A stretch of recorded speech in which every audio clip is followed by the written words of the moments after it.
Hating all men is an inherently sexist idea because you're blaming the entire male population. I'm stitching it again because I'm not done. My least favorite thing that these conservative Barbies do is try and flip the script when they don't understand the script. They can't read the language the script is written in.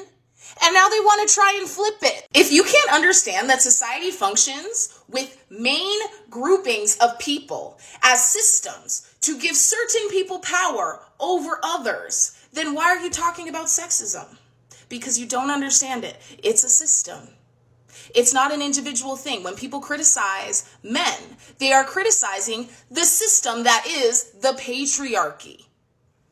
A system that infiltrates individual minds at a rapid rate. And pretending like girls are just making this up is so ridiculous when the system is so visible and obviously affects you in your daily life. Women aren't happy. We're seeing women who are amazing in their careers, but they're single in their 30s. It's not. Well, no, every study done on the topic has found that unmarried, childless women are significantly happier and live longer than women who are married with children. I understand having a job is stressful and careerism is not necessarily liberation for anyone. But what you're advocating here is giving your full material security over to a man. And women who are like young and beautiful like this think this is a good idea because they think they'll be young and beautiful forever. What happens when you turn 30, 35 and he doesn't want to fuck you anymore? He doesn't find you attractive. And now you've spent 10, 15, 20 years with no career progression, no education. Good luck convincing a judge in family court that you're a fit mother. They don't like that. It's not a good idea.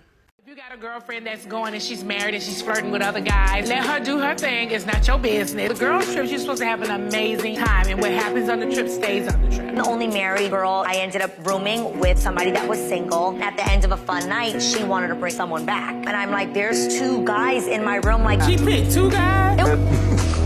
Like the rent, the water, and like the electric. You know what I'm saying? And then if you have a home, like the property tax and the mortgage insurance, all that good stuff. Number 2, to do most of the cooking. I cook, but I don't really like to cook. So it's really a plus when I meet a guy who is really good at cooking. And there are actually a lot of men that are great cooks.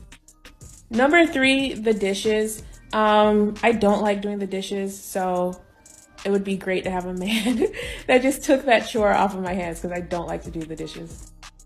Number 4, do the laundry. And when I say do the laundry, I don't just mean like put the clothes in the wash. I mean like the whole process. Put the clothes in the wash, put the clothes in the dryer, put them up, iron what needs to be ironed, fold what needs to be fold. Like do the whole thing from A to Z. Number 5, take out the trash. I don't like to take out the trash. Number 6, any yard work or housework. Now, he doesn't necessarily have to like fix it. Like if there's like a broken pipe or something, like he doesn't have to fix it, but he does have to be responsible in calling whoever to make sure that it is fixed. So it's just his responsibility. Number 7, upkeep the car. So that includes any tire changes that need to be made, any oil changes that need to be made, putting gases in the car, making sure the cars are washed, like the whole process of upkeeping the cars from A to Z. Number 8 is date nights at least twice a month, but that actually goes into like any form of recreational activities. So if we're going kayaking, if we're deciding to take a camping trip, if we're deciding to go to a theme park, just at least 2 dates and or recreational activities per month. And number 9, an annual honeymoon. I do want to be one of those couples that takes a honeymoon every year in a different location. I think that's super cute. So definitely an annual honeymoon and then a separate family vacation. So that's 2 big trips per year. So a honeymoon and a separate family vacation. And yes, I expect for him to pay for it. All right. So a male feminist partner, and I just got back from a 12-day Greek island hopping tour with my friends. We have 2 kids, and I want to tell you what that's like. So before the trip, when I ran it by him, he basically just said, "Can we afford it?" I said yes, and he said, "Okay, yeah, go ahead, no problem." When I was leaving for the airport, he sent me a text that said, "Seriously, do not worry about any of the mental load while you're gone. I have it covered. I'll text you if anything comes up." On my trip, he handled back to school for our older son and a daycare change for our younger son, and basically just sent me a few questions here or there, but otherwise he was the one telling me that everything was okay and not to worry about it. When I got back, he had made the bed and put my pillows exactly the way that I wanted it and tidied the whole house, and just wanted to hear how my trip was.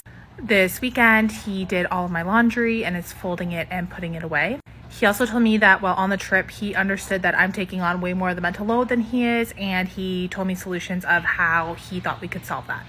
This is the way it should be.